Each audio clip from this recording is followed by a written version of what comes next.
So I think that'll be something that we'll see in the next 5, 10 years. We'll get some systems that are really performing well on UAVs that can get both topographic and also sub water surface data.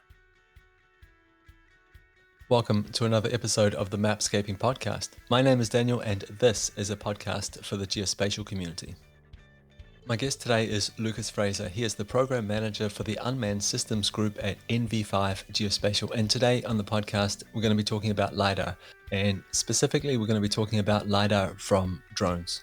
Just a quick personal message from me before we get started today. Sometime in the next few weeks, this podcast is going to round or past the 400,000 download mark, which is a huge milestone for me personally. And I just want to say thanks. Thanks very much to all of you that listen in each week. Thank you very much to the people that reach out to me and share their thoughts, their feedback, their encouragement with regards to the podcast.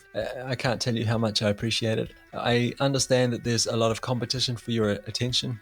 And the fact that you choose to spend an hour, 45 minutes with me each week, it really means a lot to me, and I deeply appreciate it. So thank you very much. Hi, Lucas. Welcome to the podcast.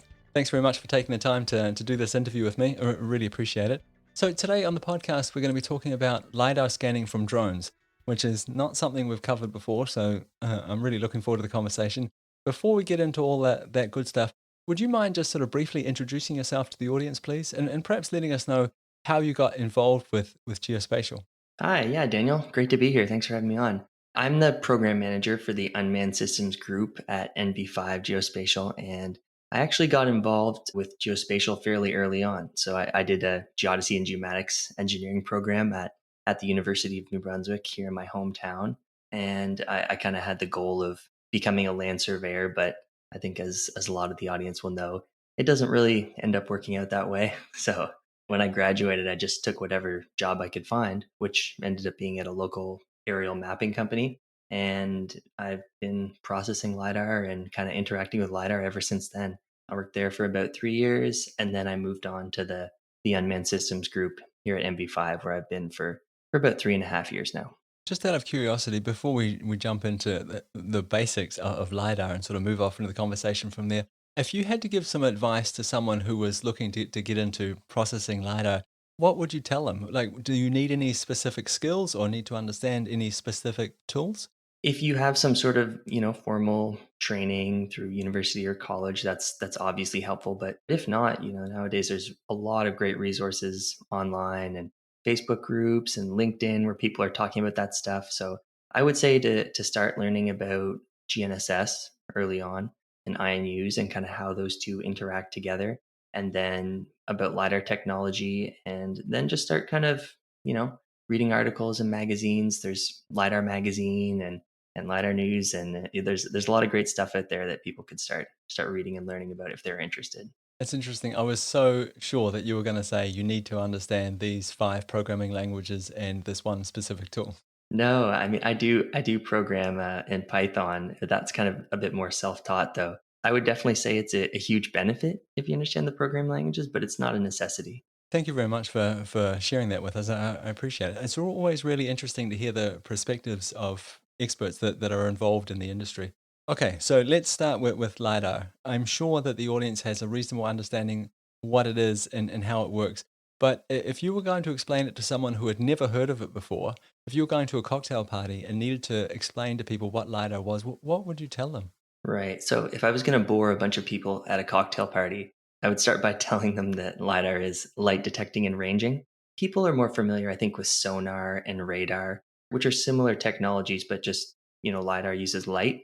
And you can imagine it if you're picturing a drone flying through the sky, it's got a scanner on it and it's shooting out eye safe pulses of light. They're traveling down to the ground, penetrating through vegetation and getting down to ground, hopefully, and then coming back up to the scanner. It's really simple when you break it down to the basics. It's just a beam of light. We know the speed of light. We can get the two-way travel time, measure the distance, and then use that to build a three-dimensional point cloud. So when we get a LiDAR point cloud, are we talking about, is it returning intensity? Is it returning, are we getting color mixed into that? Can we tell anything based on that return about the surface that the return came from? Yeah, so it's not getting, traditional like RGB visible spectrum color that you're used to seeing. It is, like you said, intensity. And it just has to do with the reflective materials of what we're hitting off of. So if you have a pulse of light that is going off of a reflective vest or something, it's going to be a really strong intensity value compared to, asphalt or something very dark, which will come out very weak. But it does, it does roughly correspond to what you would see with a picture, I guess. When you're looking at LiDAR intensity, for the most part, you can still tell what it is you're looking at. And earlier you mentioned this eye safe wavelength. So LiDAR is an active sensor, so we're emitting some radiation and we're collecting the signal again and looking at the intensity values from that. Are we using a standard wavelength? So when we talk about LiDAR, is it one wavelength that we're always talking about? Or does this wavelength change depending on some sort of environmental variable? It is one wavelength, so most scanners are, I think it's around 1064, 1050, or in the 1550 nanometer range. All the companies kind of have different standards, but they're usually using a pretty standard wavelength for topographic mapping. It's just, the best way to get down and see things on the ground. But there is a different wavelength, kind of, it's called a green laser. It's closer to 500 nanometers when you're trying to do bathymetric, so penetrate the water column. This might sound like a relatively silly question. Can I expect to have those two different wavelengths available on the same scanner? You can have two separate scanners within the same compartment or in the same body. They can going on at the same time, but they're kind of separate. But connected to the same IMU and GPS, that kind of thing? Yeah, exactly. You can have, basically a large number of scanners all connected to the same IMU and GNSS if you want to. So on a previous episode, we are talking about PDAL or Poodle, the Point Data Abstraction Library, and this is kind of built for point clouds. And I remember my guest Howard Butler. He was saying that a lot of lidar work revolves around reducing the data collected. So you go out and you scan an area, and you end up with an incredible amount of data. Could you sort of walk us through what that reduction process looks like, or and what kind of strategies you might use? Especially when you're working with drone lidar, it can be an even bigger part of it because in some instances we end up with just way more data than we need. So we'll end up with 300 points in a 1 by 1 meter area, and maybe we need to reduce that down to one, for example. So we have a kind of a lot of internal workflows. I won't go into all of it, but basically a lot of what is generated is topographic mapping. Let's just focus on that for a second. So imagine we're trying to make a ground model for a client. So what we do is we would take the full data set, then we would just classify it the ground, and we have a lot of automated tools to make that work. And then with a little bit of manual bit at the end where somebody looks over it and makes sure all the ground is looking okay. And then we have different algorithms. So you can just isolate, 1 point every square meter, or we have adaptive ones where we thin it based on elevation differences. We can do smoothing. There's a lot of stuff that goes into making these final deliverables. It almost feels silly sometimes, but it's just the unfortunate limitation of a lot of software programs is they can't handle millions of points. So in a lot of cases, you have this really amazing ground model where like I said, you have 100 points in a 1 by 1 meter area. You're picking up just really minute changes, but then it has to be thinned down to go into, I don't know whether it's like ArcGIS or AutoCAD, Civil 3D, the standard programs that are used. But there are other things, you can do break line generation. There are other tools that we do to retain the accuracy of the ground model after it's thinned. But it's funny, it is a lot of work to take something that we already have, with the full density point cloud, and then thin it, kind of dumb it down so that clients and people can interact with it. So oftentimes in remote sensing Earth observation, you would do some ground truthing, right? So you'd go and look at a satellite image, make your segmentation of that image, and then go out in the real world and perhaps and see, does this actually make sense? Or compare it to a known data set and see, does it make sense? Do you do a similar kind of thing with LiDAR? So let's say you filter out, you have a surface layer, or maybe you've collected all the houses or something and you've pulled that out of your data set. Do you do any kind of ground truthing? And if so, what might that look like? Yeah, so we always do ground truthing. We generally work with a professional land surveyor, so we have a bunch of them in house, or maybe the client will provide their own. But lidar is interesting. People generally know a bit more about photogrammetry, and it makes sense when you think about you have a picture and you need a certain number of control points to tie it down. But LiDAR utilizes direct georeferencing. So since we have the GNSS and we have the IMU, all of the points are being positioned off of the coordinate of the base station. So you really only need one control point. But the problem with that is you really have no idea how accurate your data is. So we work with a lot of different ground pros, surveyors, that kind of thing to collect these check shots, these truthing shots, both, on hard, unvegetated surfaces and then, sometimes under vegetation too, depending on requirements to make sure that our ground models are accurate. Could you just explain to me and the listeners what a check shot is? That's an important distinction because I know with a lot of the standard programs that you can use to process drone data, I mean, just focusing on imagery for a second, like, Pix4D, Agisoft, you can use points to tie down your data. And for LiDAR, it is just that one point, but you can't use those control points that you've used to tie down your data as check shots in order to do an accuracy calculation. Those check shots have to be independent, they have to be separate than the control, and then you can bring those in. And in the case of LiDAR, it's generally the vertical that we're comparing. So we'll take the offset of all of those check shots to the elevation of the data, and then we'll use that for our accuracy calculation. So I just want to make sure that I've understood this. So we check shots. We've got some surveyors out there. They survey some points. I'm assuming anyway. And please stop me if I'm on the wrong track. They survey some points, and we put targets, perhaps really reflective targets, on those points there, and then do a lidar scan. We already know where those are in the world, and then we're trying to align a lidar scan to those targets, to those check shots. That is definitely done. The distinction that needs to be made is that control points are points that you use to reference to tie down your data set. So you'll pick the location of the control point in the data set and compare it to the known value and then bring those together. Those are control points. The check shots, you don't use those to tie down your data. You're just using those as independent checks. It's like it's a point that is not related to the georeferencing at all because that's the problem. Like you don't have many control points throughout your whole data set. So you want to be confident that the areas where you don't have them are good too. So that's where the independent checks come in. I guess what I'm struggling to understand is, how do I see that in my data set, or how do I make that comparison? Oh, okay. I understand what you're saying. In the case of horizontal and vertical checks, so it would be a highly reflective target, like you mentioned, something that can be visible in the LiDAR intensity. But often we are only doing vertical check shots. So you would just compare the elevation of the point to the elevation of your LiDAR point cloud after it has been filtered down to ground. How would you explain to the client the sort of the relative accuracy of the LiDAR data set that you are delivering, in terms of the geographic accuracy and the accuracy within the data set itself? Because I'm assuming anyway, a lot of data sets are made up of multiple campaigns, or multiple flight paths. Yeah, this is a really important aspect as well. So we break it down into absolute accuracy, relative accuracy, and then density. Those are kind of the three main things we're looking at when we're checking point clouds.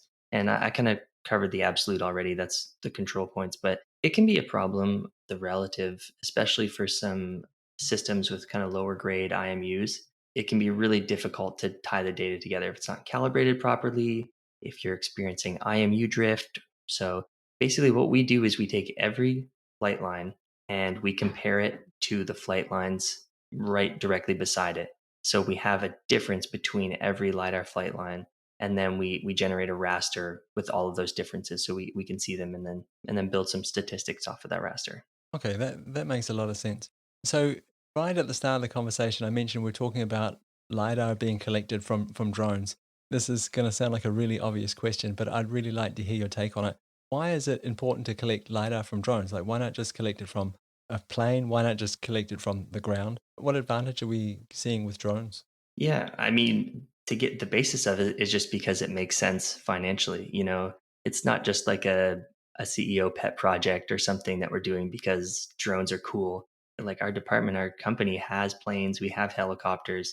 So we would never use a drone unless it made the most sense and was the best for the client. So the main reasons, I guess, are money, time, safety, and the level of detail that you need. So in a lot of situations, it's just cheaper. It costs money to mobilize a plane or a helicopter. So before you've even collected any data, you already have a large cost that it takes to get that plane or that helicopter to the location.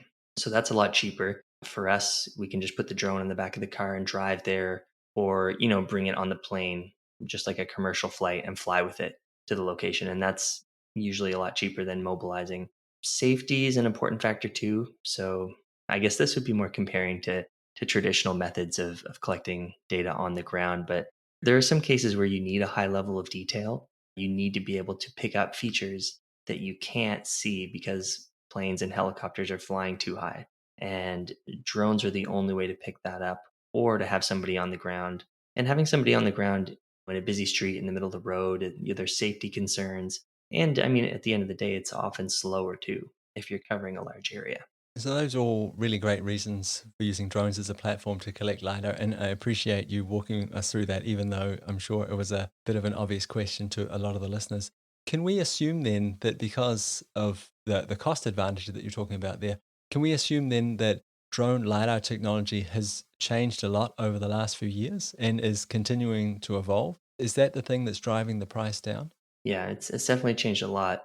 People have been using LiDAR for a while now. I think maybe 70s, or it's been a number of years they've been using LiDAR, but drone LiDAR technology has really only been past 10 years, and then really exploded in the last 5 or 6 maybe. It's come a long way. At first, it was just the Velodyne pucks, and those are still used today, but at the time that was the only option. They were, originally designed for other purposes, self-driving cars, for example. But now we're seeing a wide range, more competition in the market. There's Velodyne, Regal, which is what we use. We have a Regal scanner, and even DJI has come out with a new LiDAR scanner now.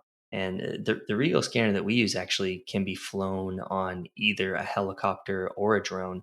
So when you fly it on a drone, you're that much lower to the ground, and you're getting that much higher level of detail. That also kind of gives credit to the drone platforms too, being able to carry something that was originally intended for a helicopter.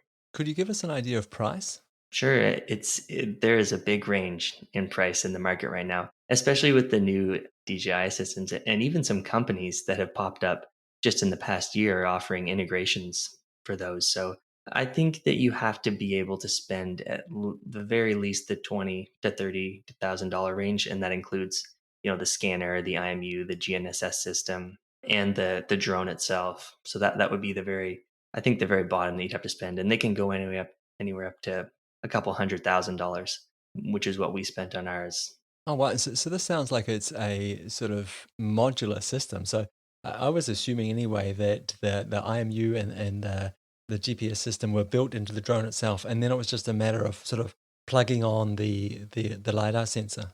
Yeah, no, that's a really important distinction because most drones, well, they do have GNSS systems and IMUs on them for their internal navigation, but those aren't good enough to geo-reference our LiDAR. So we actually use a Planx. So we have a Regal scanner and a Planx IMU, and they have a really good, they work together and they have a really good integration, but it's a high grade IMU it's getting around 200 measurements a second, just in order to be able to pick up all of the fine movements of the LiDAR scanner as it's kind of being bucked around by the drone and the different angles it's getting. Wow, that is a lot of data. Yeah. So we've talked about a little bit about what LiDAR is. We've talked about how we're capturing it and some of the sensors involved. And so I guess now would be a really good time in the conversation to talk about what are the use cases for this. So a lot of the listeners will understand that we can build these amazing sort of 3D models based on this kind of data, which is incredible. But what are people using these models or this data for in the real world? Yeah, so we do a lot of different things with our data. Our two biggest markets that we're in right now would have to be the utility sector and engineering. So for the utility sector, that would be power lines. Utility companies, they're always, replacing poles, building new ones, looking at their existing infrastructure, and we can go in, we collect LiDAR data, and we run a weather station at the same time.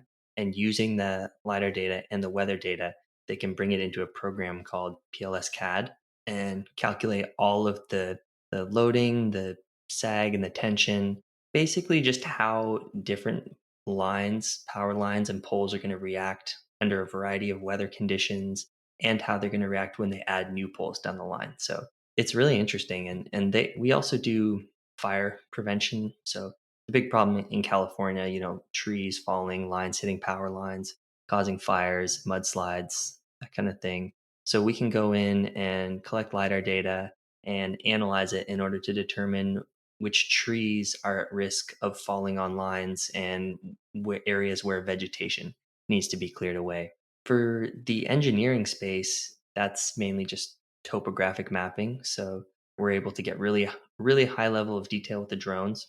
And it's the LiDAR is not quite as good, but getting close to what would be traditionally collected with mobile LiDAR from a vehicle. So we can use that data to get 3D brake lines on curbs, retaining walls, and inside people's backyards. And the great thing about the drone as compared to mobile is it is getting past fences and in people's backyards, and we're getting a really large swath, and we can use that to do really detailed mapping for road improvements. We did a project for a city here in California where they were trying to analyze their drainage and help that feed into their master drainage plan, see how all the water would flow in the entire city and in areas where it was going to run off. And since we were picking up curbs and all kinds of other 3D features, we were able to really make a model that was good for them to be able to predict all that. Wow, it sounds amazing. I want to go back to the some of the analysis that you were talking about. There's some of those use cases, and I'm curious. Do you see people are they most interested in the surfaces that you can create using this kind of data, or are they interested in extracting objects out of the data and then using them in their models? Most of our clients right now are actually interested in the surfaces. So just the data filtered down to its final ground. There's definitely a market for object extraction, and we do some of that. For example, we extract all of the power poles and paint striping, utility boxes, basically everything that you would see. But we actually do a lot of that with our imagery, like our aerial imagery that we collect at the same time as the lidar. Yeah, I was curious about that. If though, because a lot of the times I see those two things working together. Yeah, so I know we focus mainly on lidar, but that's a big part of what we do as well. We collect really high detail aerial imagery, and it's a nice combination to do them both. So we often do them both independently, so we can use the imagery and the lidar as a check. We can use them to compare each other to make sure we're not having any issues, and then they kind of split off. So our imagery is used for all of our 2D portions of our engineering drawings. So that's basically anything you can see. We're picking it up and we're mapping it. And then our LiDAR is used for the 3D portion, which is the surface model. And then we bring them together at the end. So oftentimes I see people focusing on one or the other, and I'm always curious to hear experts' opinion on this. Do you see them as being complementary or competitive, these two different technologies? We've always kind of viewed them as complementary. I know that LiDAR is competitive with traditional stereo photogrammetry because the breakline generation and the 3D mapping is something that was traditionally done with the stereo. But we've kind of just switched over to doing everything 3D related with LiDAR because the benefit of being able to see under the vegetation and to generate so many points on the ground that don't have to be picked up manually has been a huge benefit for us. But then the imagery is just as crucial too. When we're doing break line generation, for example, we need the imagery in the background to be able to see what we're looking at. It makes everything a lot easier. So they really go hand in hand. I mean, it does happen, but it's fairly rare that we go to a project and we just collect one or the other. We're usually getting both nowadays.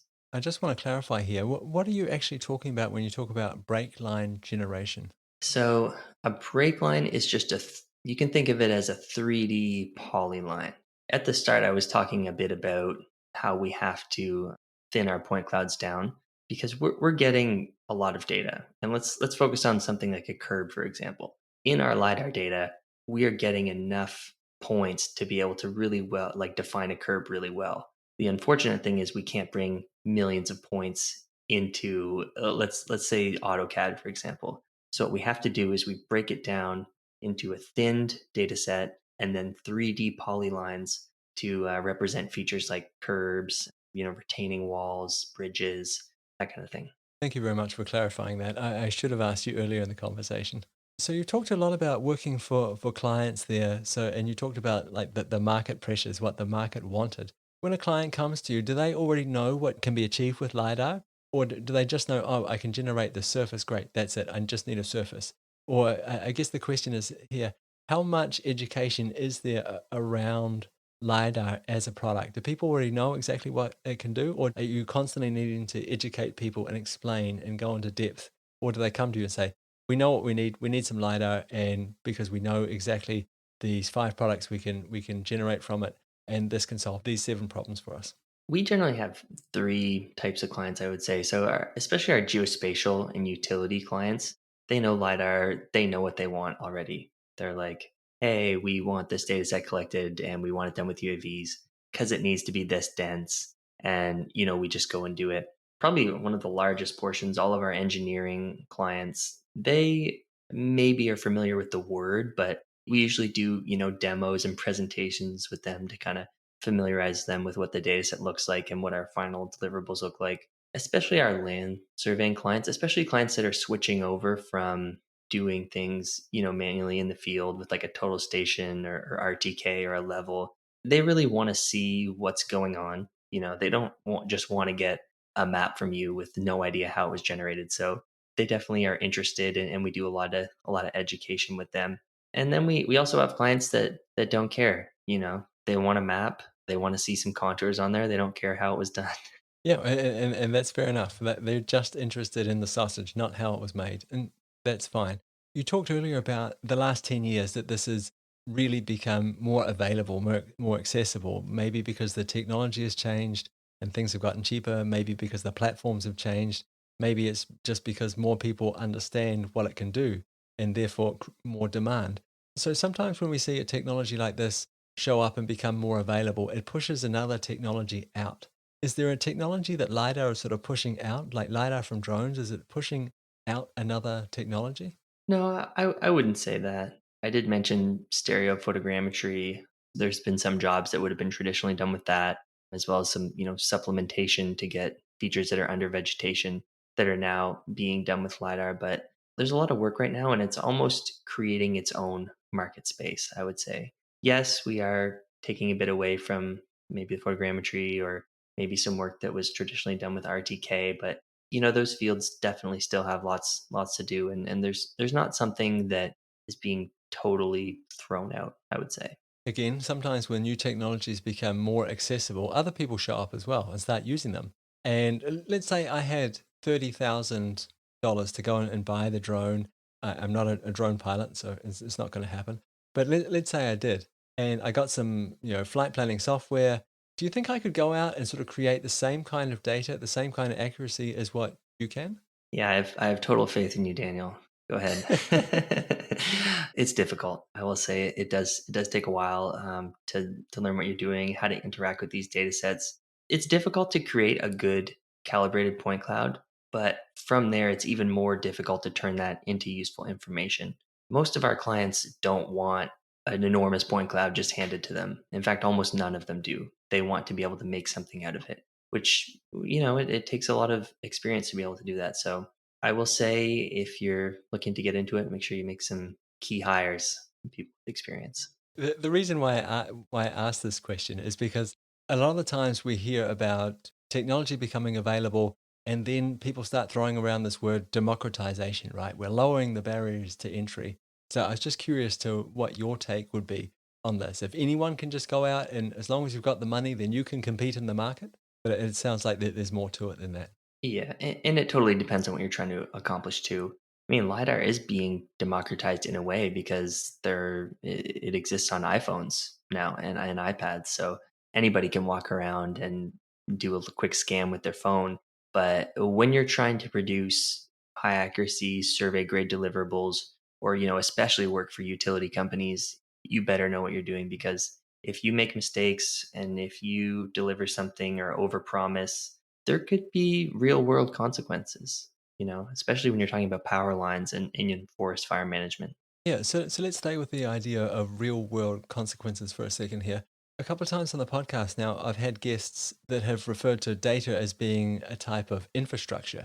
And so as soon as we use the word infrastructure, there's this almost expectation that somebody needs to be in charge, somebody needs to be on the hook, and somebody needs to make sure this thing is maintained.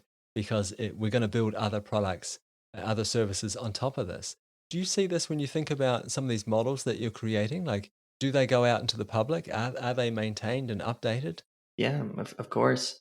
A lot of the UAV data sets, I guess, would say are kind of limited to one or two uses. They're generally smaller jobs, but when you think about LiDAR on the whole, looking at the United States, for example, they have a national 3D elevation program where the goal is to get LiDAR for the whole country. They've done a study and they've identified over 600 business cases for it. So they really see the value there. And it kind of puts things into perspective when you're thinking about processing something that is going out into the public. It's going to be used for infrastructure or flood risk management, natural resource conservation, wildfires. I mentioned that, and forest management too. So, I don't know, a lot of large forestry companies or city governments, they have forest inventory programs, and the LiDAR can be used. So, when you think about all the potential uses, it really makes you, I guess, just be a little bit more careful about what you're putting out into the world. Again, if we could just stay with this idea of infrastructure for a second here, when people create their data set, do you see them just sort of writing in the metadata, this is not being actively maintained, or this was collected by these people, and this is the level of accuracy? Or can you see some sort of structure around this where people are saying, if you're going to contribute once, there's an expectation that you will maintain it? Or do you think the government of the United States will maintain this data set? Yeah, so their plan is to recollect at an interval. I don't remember what that is, maybe 7 or 10 years or something. But all the data sets that they have very accurate metadata for them. So the data it was collected, when it was published, the accuracy, the number of control points used. So there is a lot of metadata available for these publicly published data sets. Just to try and round off the conversation here, if we come back to drones again for a second, you've said there's been a lot of advances in terms of technology in the last 10 years. What do you see for the next, 5, 10 years? And I realize it's difficult to look out into the future and make guesses, but if you had to guess, what would you expect to see in 10 years' time? Is it just a case of smaller, lighter, cheaper, or is there something else out there? Yeah, smaller, lighter, cheaper is actually always my go-to. That's, I think, the way things are going. But I think topobathymetric is something that you could see driving drone innovation. There's a couple companies, I mentioned Regal, Astrolight, that have made these sensors, but we're not really seeing a widespread use of them, and specifically not by governments. So, governments are probably some of the biggest purchasers of shoreline information. So I think that'll be something that we'll see in the next 5, 10 years. We'll get some systems that are really performing well on UAVs that can get both topographic and also sub water surface data. I know that you have a background in this. Would you mind just sort of giving us an understanding of what kind of depths we can collect at, what kind of water clarity we need, that kind of thing, so the listeners have a bit of an understanding of what this might look like, where it might be useful? The application for that is the near shore. So it fills in the gap in between topographic, just ground LiDAR and sonar from vessels. Because for the sonar, it can be very difficult and time consuming for them to collect really close to the shore. So, it's more efficient to get anything from LiDAR. And the scanners range, you can get anywhere from like 10 centimeters all the way up to, I think, 30, 40 meters depending on the water clarity, maybe even deeper than that. And that's what it really comes down to. So with the topographic regular, aerial lidar, you watch for clouds, you watch the weather, and you're good to go. But for the topobathy, you also need to be watching out for the water clarity, specifically turbidity, and that can be anything from lowering, they call them Secchi discs, into the water, it's just a circular disc that you lower in, and you see how far down it goes, and that kind of gives you an idea how clear the water is, all the way to live turbidity monitoring buoy that's spitting out real time measurements to your cell phone. That can be done just to create really nice charts, and it has some of the same flood mapping, some of the same applications that I mentioned earlier. I feel like I'm asking a lot of really silly questions today. And here's another one. One of the reasons you said that LiDAR had an advantage over photogrammetry was because you could see through vegetation. Is this the same thing when we think about doing a LiDAR bathymetric survey? Yeah, yeah. So you can get down through eelgrass and seagrass and different types of aquatic vegetation as well. And I should probably clarify. I guess it's not exactly seeing through vegetation. The laser beam isn't passing through trees and leaves. It is getting multiple returns per pulse. So it is just because the light is passing through small, very, very tiny gaps in the vegetation to get down through to the ground, because you don't usually have just a totally blocked out, wall of vegetation. There's always tiny little gaps that the light can get through and return back up to the sensor. Thank you very much for clarifying that for us. I mean, that was pretty clumsy of me to describe it in that way. Lucas, I really want to thank you. I found this conversation absolutely fascinating. I appreciate your time. And above all, I think I really appreciate your patience. Thank you very much. If someone's listening to this and they think, wow, I would like to connect with that guy, I would like to find out more about what he's working on, or perhaps ask some more questions, where can they go to do that? Yeah, you can find me on LinkedIn. I'm fairly active there. I post a lot about the work that we're doing and, comment on other people's stuff too. So feel free to reach out to me that way. And I just wanted to say, thanks for having me on, Daniel. I'm a fan of the show, so it's a big honor to be on. You are most welcome. I've really enjoyed talking with you. So I really hope you enjoyed that conversation between myself and Lucas Fraser. I will put a link to his LinkedIn profile in the show notes. You can catch up with him there. When I was listening back to this episode, I realized that I was using GPS or saying GPS instead of GNSS, and Lucas kept patiently correcting me on that. And I just want to say I do recognize that. I apologize for it, and I'll do better in the future. It also occurred to me when I was listening back to this episode that we didn't spend much time on describing what an IMU is. So an IMU is an inertial measurement unit. That's what IMU stands for. And what we need here is we need the combination of these two things. We need the GNSS to calculate the three degrees of freedom, so the longitude, the latitude, and the altitude, and we use the IMU to calculate the roll, the pitch, and the yaw of the sensor. So we're trying to figure out the pose of the sensor here. So we didn't spend much time in this particular episode going into details around that kind of thing, but if this is something that interests you and you want to know a little bit more about it, then you might be interested in an episode I published a wee while back called How to Augment Reality. This was with Tori Smith from Matbox Computer Vision and Augmented Reality platform, and he goes into a lot more depth around this in a way that everyone can understand. So that's worth checking out. So another podcast episode that you might find interesting was an episode around the Point Data Abstraction Library. If you go back in your feed and look for that, if you haven't listened to it already, it's really interesting. My guest was incredible, Howard Butler, absolutely brilliant guy, and talked a lot about collecting these point clouds, how he processes it, and mentioned some really, really interesting tools that are free and open source. And I think that if you're into point cloud data, you'll find that interesting. So that's well worth checking out. I'll put links to these things in the show notes. And it's also worth mentioning here that we publish quite long form articles about each episode on our website, mapscaping.com. So if you missed anything, you can go along there, and a couple of days after each episode goes live, it should be available to you there as well. So the way this podcast works, or the way I do things, is I look for a topic or I look for a guest. And let's say I find a guest. And my first step is to reach out to this person, organize a time to have what I call a pre-interview. And, we have this kind of casual chat. We get to know each other and we align on questions and topics. What would overlap with their area of expertise, and what would serve you the best. I spend quite a lot of time with people, I guess is what I'm getting at. And Lucas is a really nice person, super nice, generous guy, very knowledgeable, very patient. And so I'd just like to invite you again, if you are active on LinkedIn or use it, reach out to him. If you enjoyed the episode, let him know that. Connect with him there. If you have questions, I am confident that he will take the time to help. And that's it from me. That's it for another episode of the Mapscaping podcast. Thank you so much for tuning in again this week. It's much appreciated, and I really don't take it for granted. I really do appreciate it. And as always, you're more than welcome to reach out to me. And in fact, I would really appreciate it if you did. You can find me on LinkedIn. There'll be a link to my account in the show notes of this episode. You can also reach out to me on Twitter at Mapscaping. And of course, if email is your thing, feel free to send an email to info@mapscaping.com. Send me a thoughtful question and I will send you a thoughtful response. Thanks very much. I'll see you again next week. Bye.